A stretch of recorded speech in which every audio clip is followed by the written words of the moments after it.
আসসালামু আলাইকুম বন্ধুরা, আমার আগের ভলভো বাসটির মেকিং ভিডিওটি আপনাদের কাছে কেমন লাগছে জানি না, তবে এই ভিডিওটি আপনাদের কাছে অনেক অনেক বেশি ভালো লাগবে আশা করতেছি।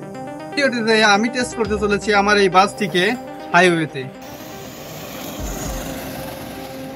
আর তার আগে গাড়িটির কিছু স্পেসিফিকেশন আপনাদেরকে জানাই। সেটা হচ্ছে বাসটি লম্বায় প্রায় 4 ফিটের কাছাকাছি এবং ওজন 6 কেজি 700 গ্রামের মতো। এছাড়াও এখানে যে লাইটগুলো রয়েছে সেগুলোকে এক্সট্রা ব্যাটারির মাধ্যমে পাওয়ার সাপ্লাই দিছি, যাতে করে সেটি ডিম লাইটের মতো কাজ করে। আর মোটরকে পাওয়ার সাপ্লাই দেওয়ার জন্য 3S ব্যাটারি কানেকশন দিছি। এখানে এই সাউন্ডগুলো হচ্ছে এখানকার কুলিং ফ্যানের সাউন্ড। এছাড়াও বাসের সকল পার্টসগুলোর প্রাইসের একটা লিস্ট ডেসক্রিপশন বক্সে দেওয়া আছে, আপনারা চাইলে দেখে আসতে।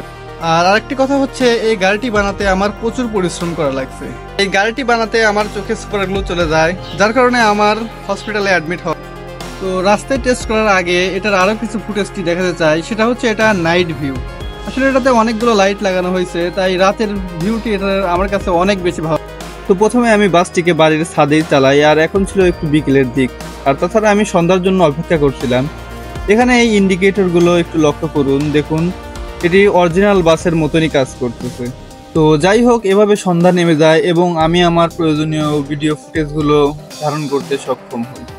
আর এই সন্ধ্যার ফুটেজটি আমার কাছে সবচেয়ে বেশি ভালো লাগছিল, কারণ এখানে লাইটগুলো স্পষ্ট দেখা যাচ্ছিল, সাথে গাড়িটিকেও। তো যাই হোক, আমি একটু রাত হলেও গাড়িটিকে নিয়ে রাস্তায় যাই চালানোর উদ্দেশ্যে। তো রাস্তায় গিয়ে আমি নতুন একটি সমস্যা ফেস করি। সেটা হচ্ছে আমাদের এই লোকাল রাস্তাটিতে কোনো স্ট্রিট লাইট ছিল না, ফলে আমার গাড়িটিকেও ভালোভাবে দেখা যাচ্ছিল না, শুধু গাড়ির লাইটগুলোকে দেখা যাচ্ছিল। এর জন্য ফুটেজগুলো ভালো আসতেছিল না। তাই গাড়িটিকে ব্যাক করে আবার বাড়িতে নিয়ে এসে ইনডোরেই চালানোর জন্য। তো ইনডোরে চালানোটাকেই আমি বেশি পছন্দ করতেছিলাম, কারণ এখানে আমার গাড়ি এবং লাইট সবকিছুই খুব ভালোভাবে দেখা যাচ্ছিল।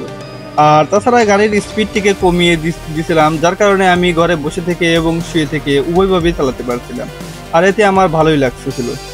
তো যাই হোক, রাতে ভালোভাবে চালানোর পরে পরের দিন হাইওয়ের উদ্দেশ্যে বাড়ি থেকে বেরোই। আর এখানে আমার বাড়ি থেকে হাইওয়ে অনেকটা দূরে ছিল, তাই আমি আমার এই বাইক ব্যবহার করি এবং আমরা দুই ভাই হাইওয়ের উদ্দেশ্যে চলে যাই। আর এখানে হাইওয়েতে পৌঁছে যাওয়ার পরে দেখি হাইওয়েটা একটু ফাঁকাই ছিল।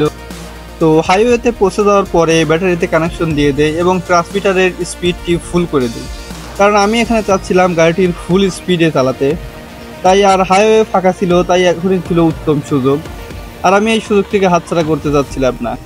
আর তাছাড়া এখানে দর্শক যারা উপস্থিত ছিল সবাই আমার গাড়ির দিকে অনেক আগ্রহের সাথে তাকিয়েছিল। আর আমিও তাদেরকে আরও ভালোভাবে দেখানোর জন্য গাড়িটিকে আরও জোরে চালানোর চেষ্টা করি। আর তাছাড়া এটি ছিল হাইওয়েতে প্রথম রান। আর এই প্রথম রানেই প্রথমেই দুর্ঘটনাটি ঘটে বসে। সেটা হচ্ছে সামনের বাম পাশের চাকাটি খুলে যায়।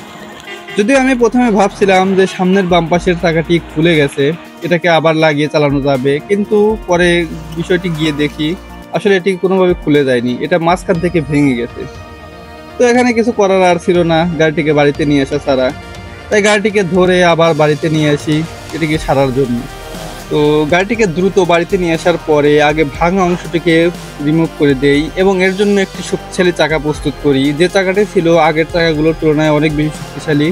এবং এটিকে লাগানোর পরে গাড়িটি আবার হয়ে গেল রেডি রাস্তায় চালানোর জন্য। তো আবার বেরিয়ে পড়লাম গাড়িটিকে নিয়ে হাইওয়েতে। আসলে এখানে আমি অনেক অনেক বেশি এক্সাইটেড।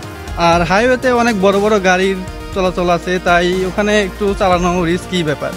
তারপরেও আপনাদেরকে দেখানোর স্বার্থেই গাড়িটি নিয়ে হাইওয়েতে যাচ্ছে। তো যাই হোক, হাইওয়েতে পৌঁছানোর পরে গাড়িটিতে আবার পাওয়ার কানেকশন দিয়ে দেই এবং ট্রান্সমিটারের স্পিডটি সর্বোচ্চ বাড়িয়ে দিই। তারপর ধীরে ধীরে গাড়িটিকে মেইন পাকা রাস্তাতে উঠাই। আর এখানে সর্বোচ্চ স্পিডে চালাতে চাচ্ছিলাম, তাই গাড়িটিকে একটি নির্দিষ্ট স্থানে নিয়ে যাচ্ছি। আর এই স্থানে যেতে এই গাড়িটিকে পিছন থেকে একজন হর্ন মারে, আর সেই হর্নের ভয়েই আমি গাড়িটিকে আবার কাঁচা রাস্তায় ফেলে দিই। যাই হোক, তারপরে আবার সেটাকে পাকা রাস্তায় উঠিয়ে সর্বোচ্চ জোরে চালানোর চেষ্টা করি। এখানে অনেক পরিমাণ দর্শক ভিড় হয়ে যায় এবং রাস্তাটিতেও প্রচুর গাড়ির জ্যাম বেঁধে যায়, কারণ আমার গাড়িটিকে যে গাড়িটি দেখছিল সেটি থামিয়ে ভালোভাবে দেখার চেষ্টা করছিল। এতে চাপা রাস্তাটি আরও চাপা হয়ে যাচ্ছিল এবং অন্যান্য গাড়ির জন্য অনেক বড় ঝুঁকি তৈরি করছিল। ফলে আমি এত ঝুঁকি না নিয়ে ম্যাক্স স্পিড বের করার আশা ছেড়ে দেই আর গ্রামের রাস্তাতে চালানো শুরু করি। এখানে গ্রামের লোকজন অতি উৎসাহের সাথে আমার গাড়িটি দেখছিল এবং এতে রাস্তা জ্যাম হয়ে যাচ্ছিল এবং দুই পাশের রাস্তা এক পর্যায়ে ব্লক হয়ে যায়, যার ফলে এখানেও একটি ঝামেলার সৃষ্টি হচ্ছিল। আর এভাবেই চালাতে চালাতে আমার গাড়ির চার্জটি এক পর্যায়ে শেষ হয়ে যায়। দেন বাসটির ব্যাটারি কানেকশন অফ করে দেই এবং এভাবেই আমি আমার প্রথম টেস্টকে সম্পন্ন করি। আশা করছি আপনারা সবাই আমাকে সাপোর্ট দিবেন, যাতে করে আমি বাংলাদেশে একজন কন্টেন্ট ক্রিয়েটর হিসেবে দেশের মানকে উজ্জ্বল করতে পারি।